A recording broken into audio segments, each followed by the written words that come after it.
Hi guys, before we start chapter number 7, let's recall what we learned in chapter number 6, that is towns, traders and craftspersons. Uh, so let's learn about the Thanjavur, the capital of the Cholas. The perennial river Kaveri flows near this beautiful town. The townspeople are all praised for its architect Gunjara Malan Raja Raja Perunch Perunthachan Perunthachan. Okay. Gunjara Malan Raja Raja Perunthachan, who is the architect for the famous Raja Rajeshwara temple built by King Raja Raja Chola. And inside it is a massive Shiva Linga. Besides the temple, there are palaces with mandapas or pavilions. Kings hold court in these mandaps, issuing orders to their subordinates. The town is bustling with markets selling grain, spices, cloth, and jewelry. Water supply for the town comes from wells and tanks.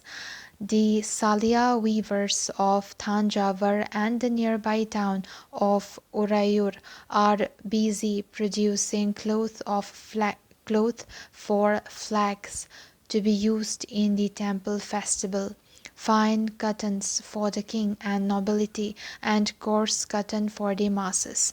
Some distance away at Vamimalai, the Sthapatis or sculptors are making exquisite bronze idols and tall, ornamental bell metal lamps. Temple towns and pilgrimage centers. Thanjavur is also an example of a temple town. Temple towns represent a very important pattern of urbanization. Temples were often central to the economy and society. Rulers built temples to demonstrate their devotion to various deities. They also endowed temples with grants of land and money to carry out elaborate rituals, feed pilgrims and priests, and celebrate festivals. The pilgrims who flocked to the temples also made donations. Bronze, bell metal, and the lost wax technique. Bronze is an alloy containing copper and tin. Bell metal contains a greater proportion of tin than the other kinds of bronze. This produces a bell-like sound. Chola bronze statues were made using the lost wax technique. First, an image was made of wax. This was covered with clay and allowed to dry. Next, it was heated and a tiny hole was made in the clay cover. The molten wax was drained out through this hole. Then molten metal was poured into the clay mold through the hole. Once the metal cooled and solidified, the clay cover was carefully removed and the image was cleaned and polished.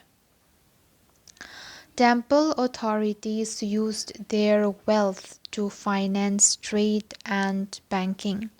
Gradually, a large number of priests, workers, artisans, traders, etc., settled near the temple to cater to its needs and those of the pilgrims.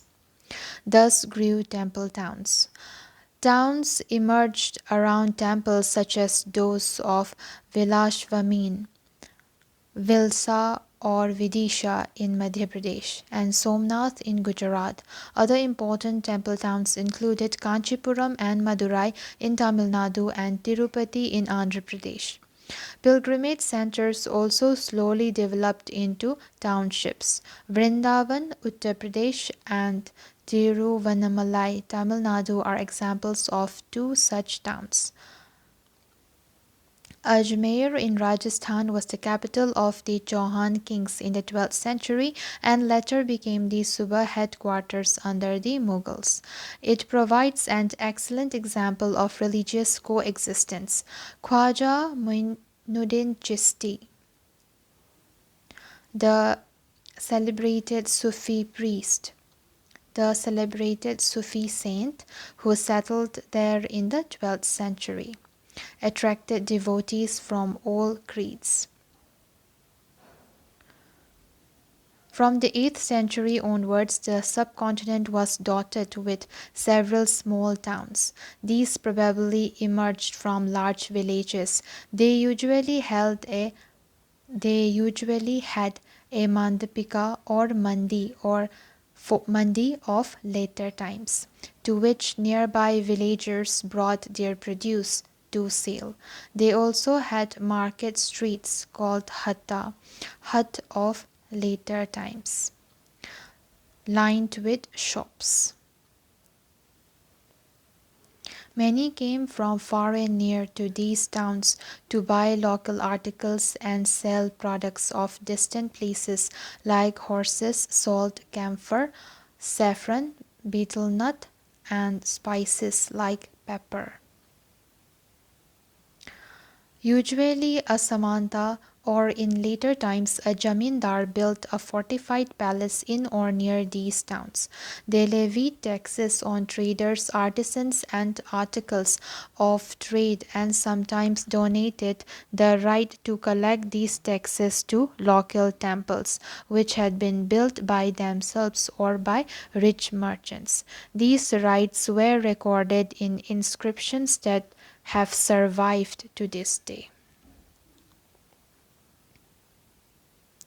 Several traders, especially horse traders, formed associations with headmen who negotiated on their behalf with warriors who bought horses.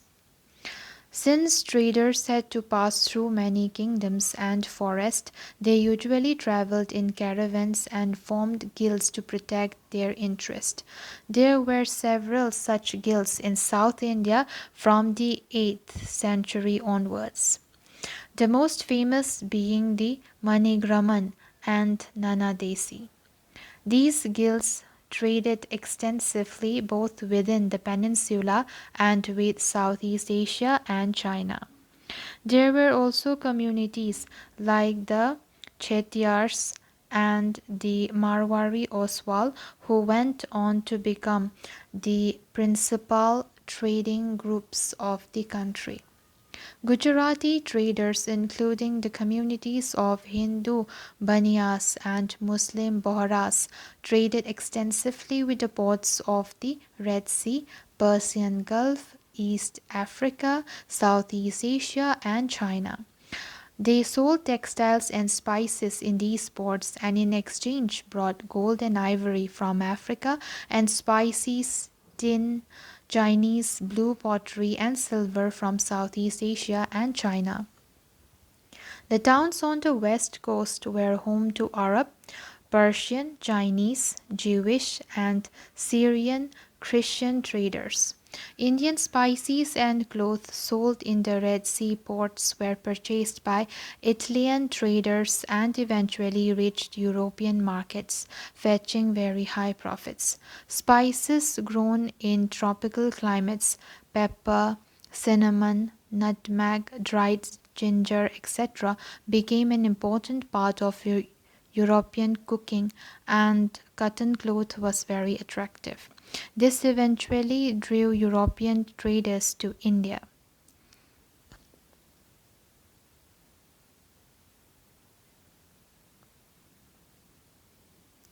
The craftspersons of Bidar were so famed for their inlay work in copper and silver that it came to be called Bidri. The Panchalas or Vishwakarma community, consisting of goldsmiths, bronzesmiths, blacksmiths, masons, and carpenters, were essential to the building of temples. They also played an important role in the construction of palaces, big buildings, tanks, and reservoirs. Similarly, weavers such as the Saliyar or Kaikolars emerged as prosperous communities, making donations to temples. Some aspects of cloth making, like cotton cleaning, spinning, and dyeing, became specialized and independent crafts.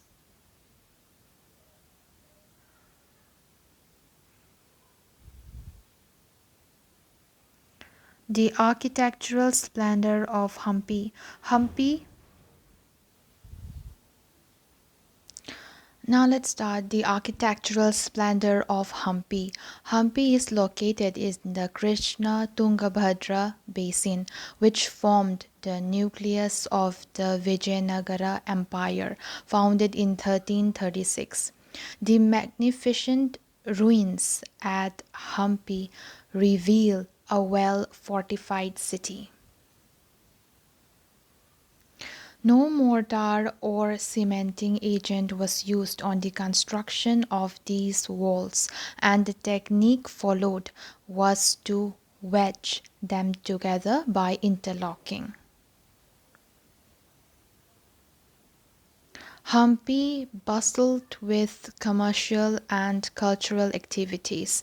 Moors, a name used collectively for Muslim merchants, chetris, and agents of European traders such as the Portuguese, thronged the markets of Hampi. Temples were the hub of cultural activities, and Devdasis, temple dancers, performed before the deity, loyalty, and masses in the many pillared halls in the Virupaksha, a form of Shiva temple. The Mahanavami festival, known today as Navaratri in the south, was one of the most important festivals celebrated at Hampi. Hampi fell into ruin following the defeat of Vijayanagara in 1565 by the Decani Sultans. The rulers of Golconda, Bijapur, Ahmednagar, Berar, and Bidar. A gateway to the west, Surat. Surat in Gujarat was the emporium of western trade during the Mughal period, along with Cambay, present-day Khambat, and somewhat later Ahmedabad. So what is this emporium? Emporium is a place where goods from diverse collection centers are brought and sold. Surat was the gateway for trade with West Asia via the Gulf of Hormuz. Surat has also been called the gate to Mecca because many pilgrim ships set sail from here. The city was cosmopolitan and people of all caste and creed lived there. In the 17th century, the Portuguese, Dutch, and English had their factories and warehouses at Surat. There were also several retail and wholesale shops selling cotton textiles. The textiles of Surat were famous for their gold laced borders, zari, and had a market in West Asia, Africa, and Europe. The Kathiawad Seth or Mahajans, moneylenders, had huge banking houses at Surat. It is noteworthy that the Surat Hundis were honored in the far off markets of Cairo in Egypt, Basra in Iraq, and Antwerp in Belgium. What is hundi?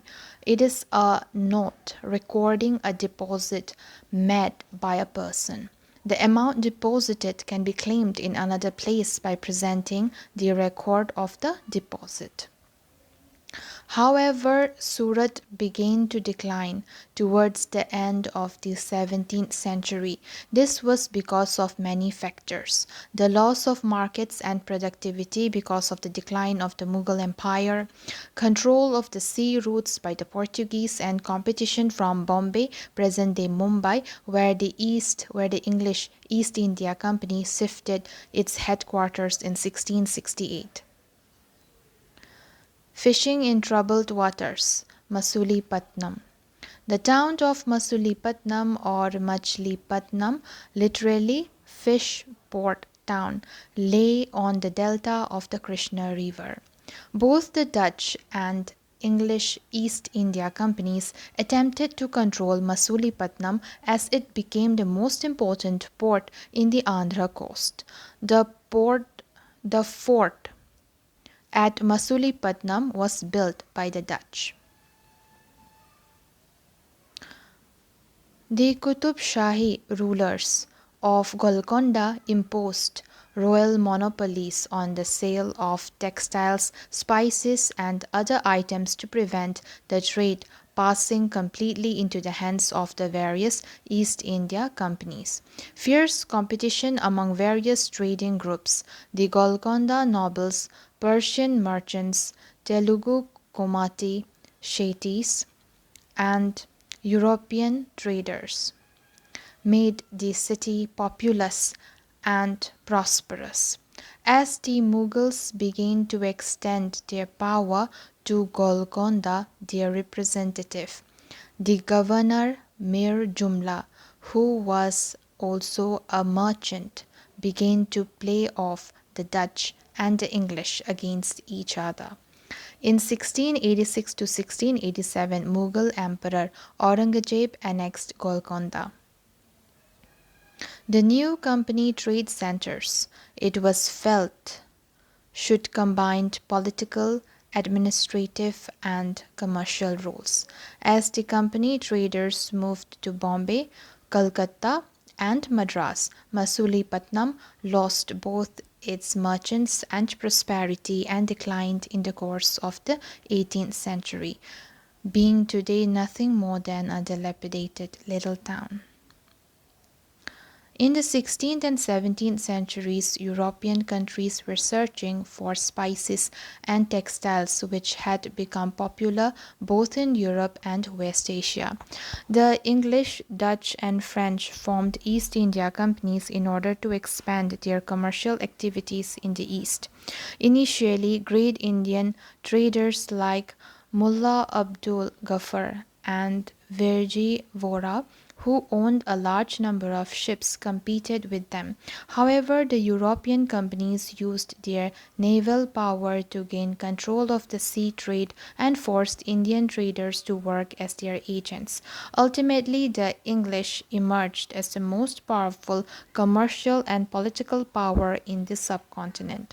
The spurt in demand for goods like textiles led to a great expansion of the crafts of spinning, weaving, bleaching, dyeing, etc., with more and more people taking them up. Indian textile designs became increasingly refined. However, this period also saw the decline of the independence of craftspersons. They now began to work on a system of advances which meant that they had to weave cloth which was already promised to European agents. Weavers no longer had the liberty of selling their own cloth or weaving their own patterns. The 18th century saw the rise of Bombay, Calcutta, and Madras, which are nodal cities today. Crafts and commerce underwent major changes as merchants and artisans such as weavers were moved into the black towns established by the European companies within these new cities. The blacks or native traders and craftspersons were confined here while the white rulers occupied the superior residences of Fort St. George in Madras or Fort St. Williams in Calcutta. The story of crafts and commerce in the 18th century will be taken up next year. So that's all, guys. Now let's start chapter number 7. So let's start chapter number 7, Tribes, Nomads, and Settled Communities. You saw in chapter 2, 3, and 4 how kingdoms rose and fell. Even as this was happening, new arts, crafts, and production activities flourished in towns and villages. Over the centuries, important political, social, and economic developments had taken place. But social change was not the same everywhere because different kinds of societies evolved differently. It is important to understand how and why this happened. In large parts of the subcontinent, society was already divided according to the rules of Varna. These rules, as prescribed by the Brahmanas, were accepted by the rulers of large kingdoms. The difference between the high and low and between the rich and poor increased. Under the Delhi Sultans and the Mughals, this hierarchy between social classes grew further. Let's come to beyond big cities, tribal societies. There were, however, other kinds of societies as well. Many societies in the subcontinent did not follow the social rules and rituals prescribed by the Brahmanas, nor were they divided into numerous unequal classes. Such societies are often called tribes.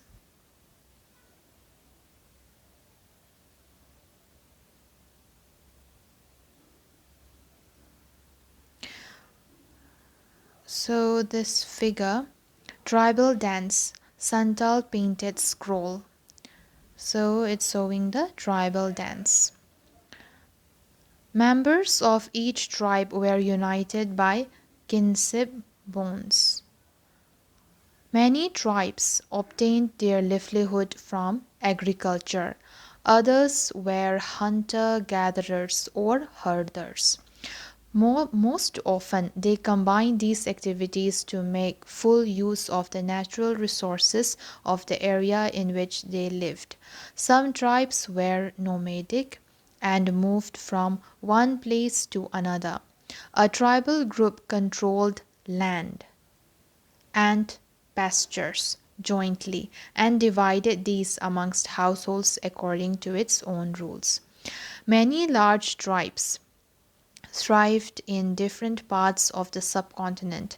They usually lived in forests, hills, deserts, and places difficult to reach. Sometimes they clashed with the more powerful caste based societies. In various ways, tribes retained their freedom and preserved their separate culture. But the caste based and tribal societies also depended on each other for their diverse needs. This relationship of conflict and dependence gradually caused both societies to change. Who were tribal people? Contemporary historians and travelers give very scanty information about tribes, a few exceptions apart. Tribal people did not keep written records, but they preserved rich customs and oral traditions. These were passed down to each new generation. These were passed down to each new generation. Present day historians have started using such oral traditions to write tribal histories. Tribal people were found in almost every region of the subcontinent. The area and influence of a tribe varied at different points of time. Some powerful tribes controlled large territories. In Punjab, the Khokhar tribe was very influential during the 13th and 14th centuries. Later, the Gakhars became more important. Their chief, Kamal Khan Gakhar, was made a novel Mansabdar by Emperor Akbar. In Multan and Sindh, the Langhas and Arghuns dominated extensive regions before they were subdued by the Mughals. The Balochis were another large and powerful tribe in the northwest. They were divided into many. They were divided into many smaller clans under different chiefs. In the western Himalaya lived the Shepherd tribe of Gaddis. The distant northeastern part of the subcontinent, too, was entirely dominated by tribes, the Naga, Ahoms, and many others. So, what is a clan? A clan is a group of families or households claiming descent from a common ancestor. Tribal organization is often based on kinship or clan loyalties. So this map 1, location of some of the major Indian tribes. So these are the location of the major Indian tribes.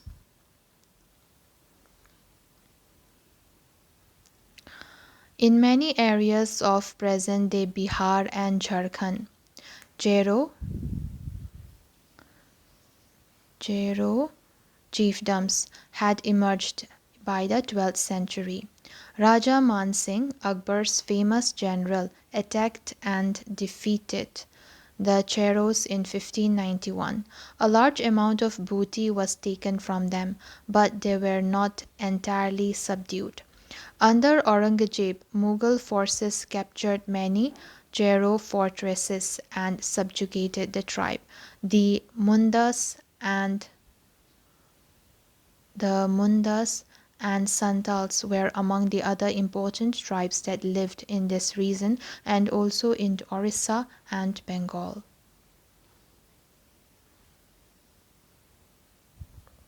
So this figure number 2, these are Bills hunting deer by night. Okay, they hunt deer at night, and figure number 3 is a chain of mobile traders connected India to the outside world. Here you see nuts being gathered and loaded on the backs of camels. Central Asian traders brought such goods to India, and the Banjaras and other traders carried these to local markets.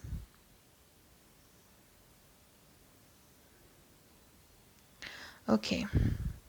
The Maharashtra highlands and Karnataka were home to Kolis, Bharats, and numerous others. Kolis also lived in many areas of Gujarat. Further south there were large tribal populations of Koragas, Vittars, Maravars, and many others. The large tribe of Bhils was spread across western and central India. By the late 16th century, many of them had become settled agriculturists and some even zamindars. Many Bhil clans nevertheless remained hunter-gatherers. The Gonds were found in great numbers across the present-day states of Chhattisgarh, Madhya Pradesh, Maharashtra, and Andhra Pradesh. New nomads and mobile people lived. Nomadic pastoralists moved over long distances with their animals. They lived on milk and other pastoral products. They also exchanged wool, ghee, etc. with settled agriculturists for grain, cloth, utensils, and other products. They bought and sold these goods as they moved from one place to another, transporting them on their animals. So, nomads and itinerant groups. Nomads are wandering people. Many of them are pastoralists who roam from one pasture to another with their flocks and herds. Similarly, itinerant groups such as craftspersons, paddlers, and entertainers travel from place to place practicing their different occupations. Both nomads and itinerant groups often visit the same places every year.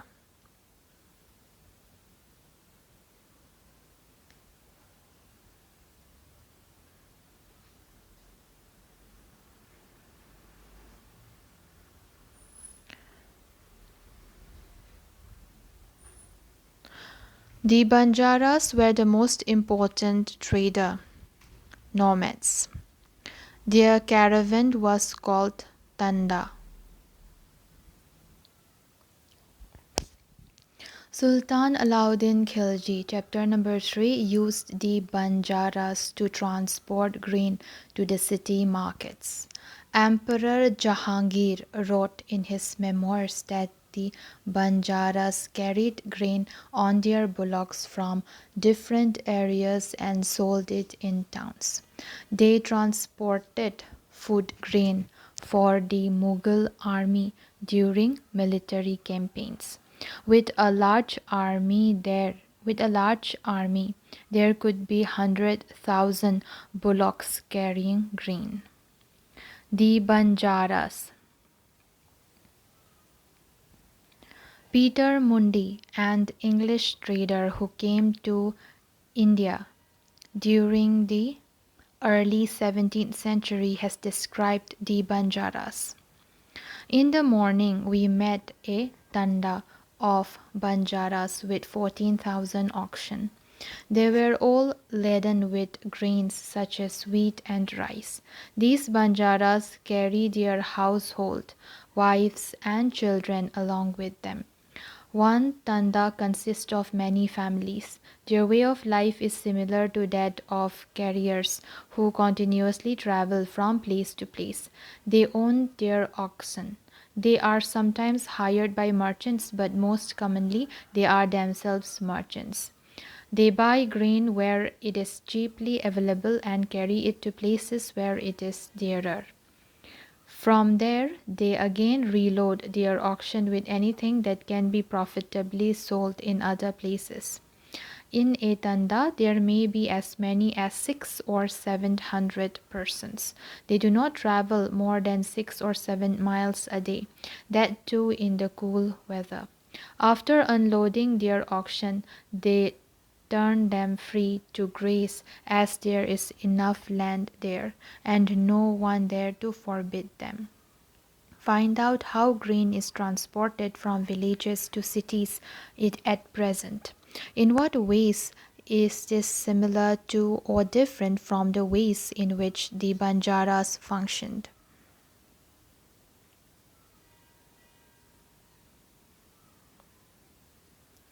Many pastoral tribes reared and sold animals, such as cattle and horses, to the prosperous people. Different castes of petty peddlers also traveled from village to village. They made and sold wares such as ropes, reeds, straw matting, and coarse sacks. Sometimes mendicants acted as wandering merchants. There were castes of entertainers who performed in different towns and villages for their livelihood. Figure number 4, it is a bronze crocodile, Kut- Kutia Kond tribe, Orissa.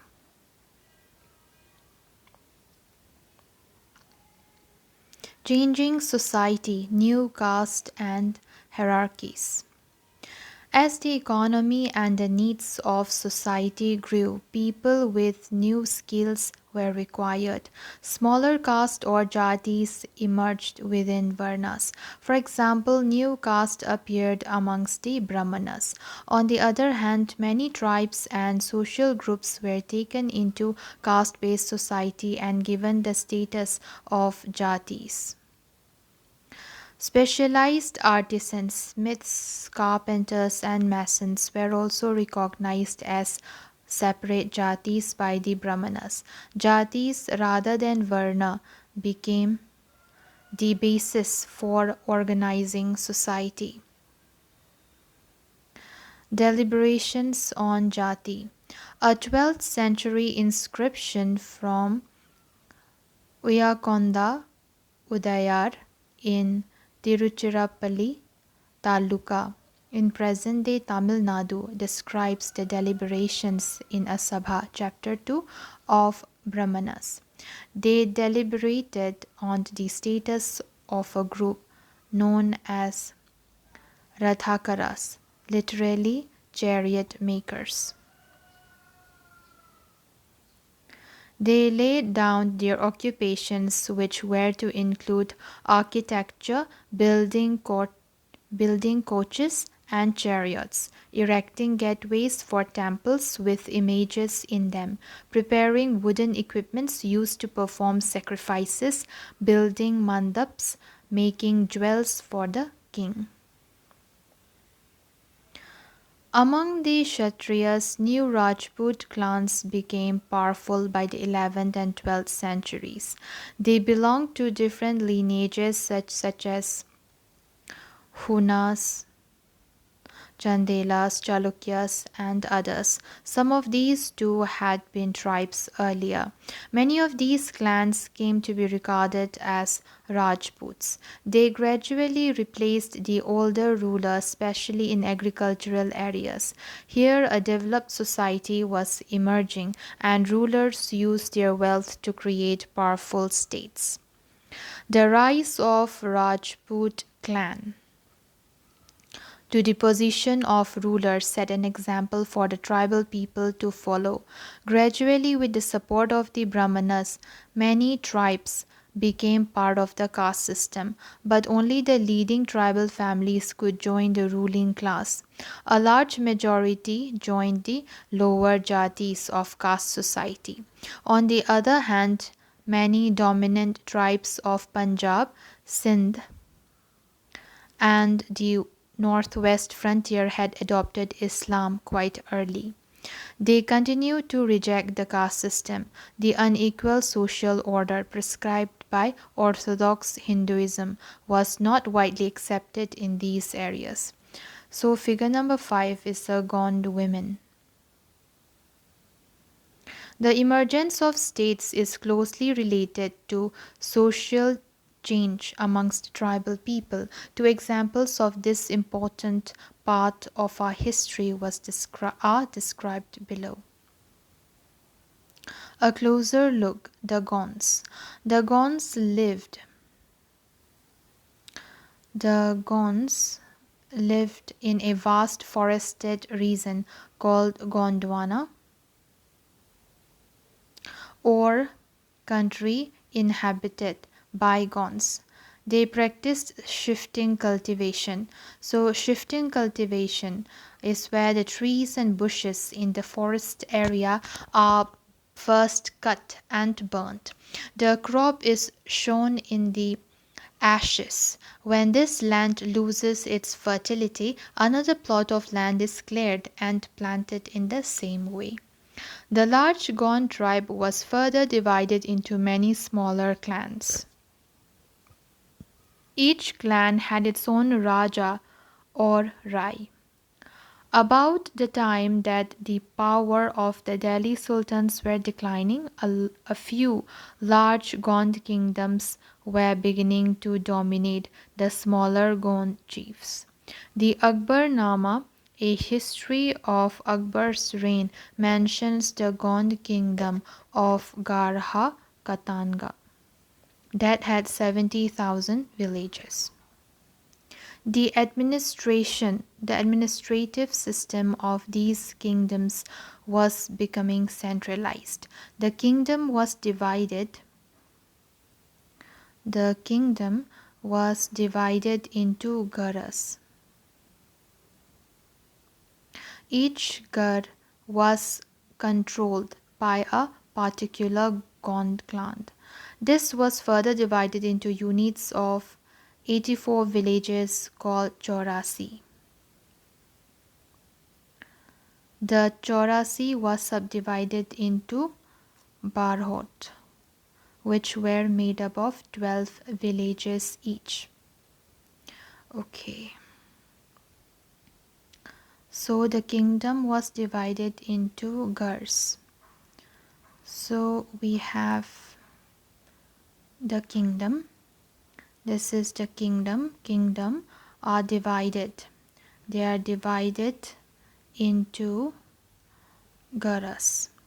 Each gar was controlled by a particular Gond clan. Gond clan is going to control each of these gars. This was further divided into units of 84 villages called Chaurasi. So it's divided into Chaurasi, which constitutes 84 villages. Then the Chaurasi was divided into Barhots. Then it's further divided into Barhots. So this is a Barhot. One of them is a Barhot. And these Barhots, which were made up of 12 villages each. Okay. Then this figure number 2 is Gondwana. Then the emergence of large states changed the nature of Gond society. Their basically equal society gradually got divided into unequal social classes. Brahmanas received land grants from the Gond Rajas and became more influential. The Gond chiefs now wished to be recognized as Rajputs. So Amandas,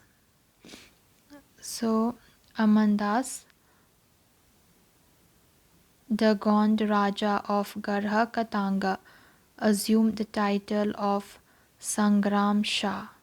His son Dalpat married Princess Durgavati, the daughter of Salbahan, the Chandel Rajput Raja of Mahoba. Dalpat, however, died early. Rani Durgavati was very capable and started ruling on behalf of her 5-year-old son Bir Narain. Under her, the kingdom became even more extensive. In 1565, the Mughal forces under Asaf Khan attacked Garha Katanga. A strong resistance was put up by Rani Durgavati. She was defeated and preferred to die rather than surrender. Her son too died fighting soon after.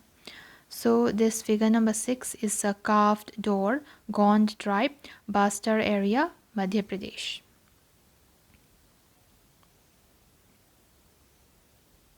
Garha Katanga was a rich state. It earned much wealth by trapping and exporting wild elephants to other kingdoms. When the Mughals defeated the Gonds, they captured a huge booty of precious coins and elephants. They annexed part of the kingdom and granted the rest to Chandra Shah and uncle of Bir Narain. Despite the fall of Garha Katanga, the Gond kingdom survived for some time. However, they became much weaker and later struggled unsuccessfully against the stronger Bundelas and Marathas. Discuss why the Mughals were interested in the land of the Gonds. The Ahoms. The Ahoms migrated to the Brahmaputra Valley from present day Myanmar in the 13th century. They created a new state by suppressing the older political system of the Bhuyans, landlords. During the 16th century, they annexed the kingdom of the Chutyas and the Kochhajo 1581 and subjugated many other tribes. The Ahoms built a large state and for this they used firearms as early as the 1530s. By the 1660s they could even make high quality gunpowder and cannons. Tribes of Eastern India. So these are the tribes of Eastern India. However, the Ahoms faced many invasions from the southwest. In 1662, the Mughals under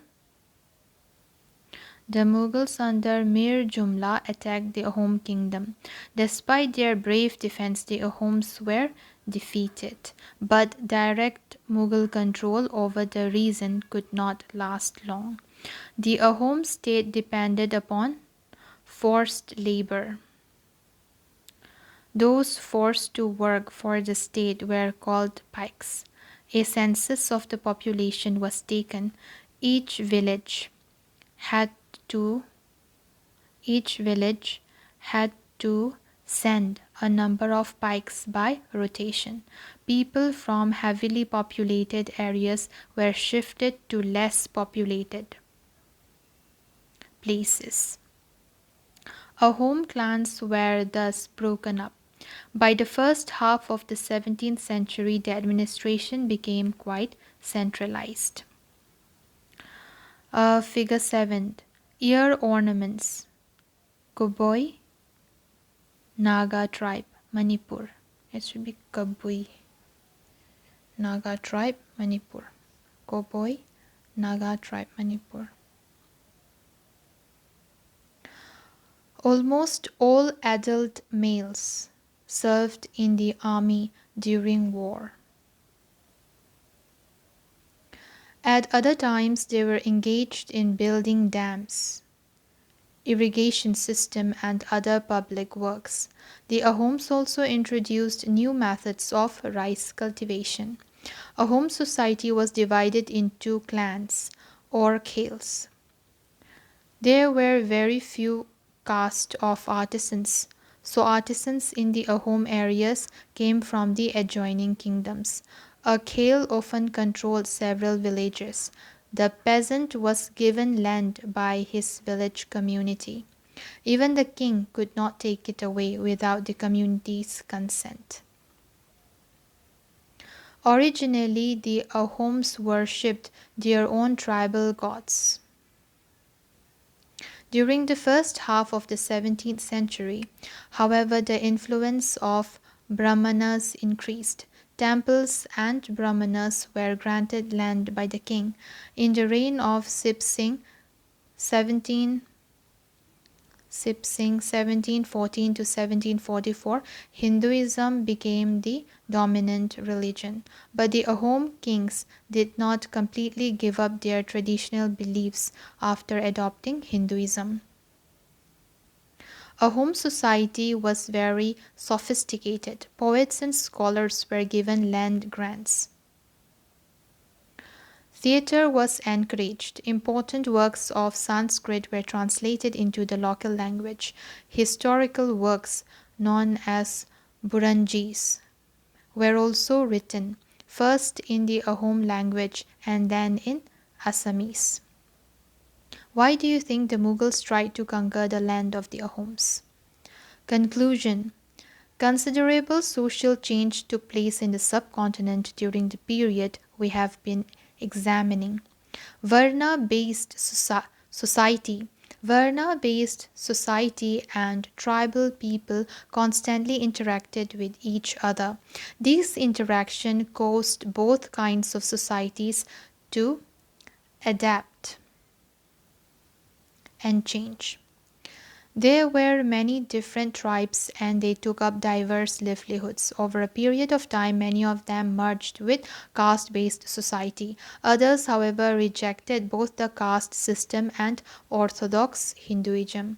Some tribes established extensive states with well organized systems of administration.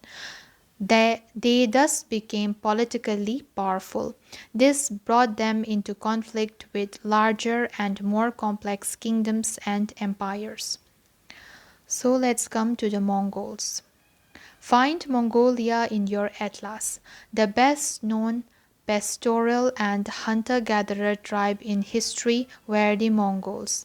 They inhabited the grasslands, steppes of Central Asia and the forested areas further north. By 1206, Genghis Khan had united the Mongol and Turkish tribes into a powerful military force. At the time of his death, 1227, he was the ruler of extensive territories. His successors created a vast empire.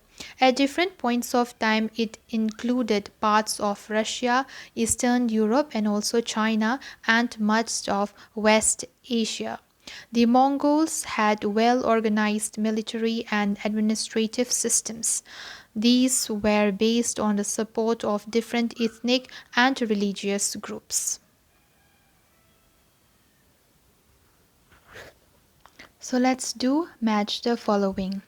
Number 1 is Garha and it matches with Chaurashia. Garha are made up of Chaurashias. Then we are going to have Tanda. Tanda actual meaning is caravan. Then we have laborer, they are called pike. Then we have got clan, they are called Khel also. Then Sip Singh, he's from a home state, and Durgavati was married to a king in Garha Katang. Now let's do fill in the blanks. The new caste emerging within Varnas were called Jatis. Number B. Burunjis were historical works written by the Ahoms. Number C. The Akbar Nama mentions that Garha Katang had 70,000 villages. Number D. As tribal states became bigger and stronger, they gave land grants to poets and scholars. Now, true or false? Number A. Tribal societies had rich oral traditions. It's true. There were no tribal communities in the northwestern part of the subcontinent. It's false. There were tribal communities. The Chaurasi in Gond states contained several cities, its several villages. The Bills lived in the northeast part of the subcontinent. It's false. So that's all guys. See you in my next video. Bye.